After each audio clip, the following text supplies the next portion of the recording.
Breach of contract అంటే ఏంటో తెలుసుకుందాం ఇప్పుడు. Okay, when any party fails to perform his duties created by the lawful contract it is called as breach of contract. So ఇప్పుడు any party to the contract, so కాంట్రాక్ట్లో minimum 2 parties ఉండాలి అని మనం చెప్పాం కదా.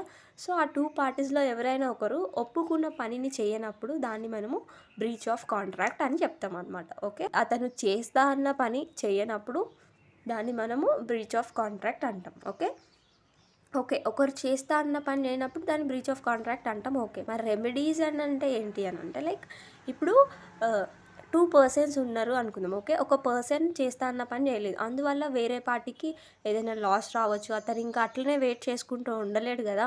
సో అందుకోసమని కొన్ని solutions ఉన్నాయన్నమాట.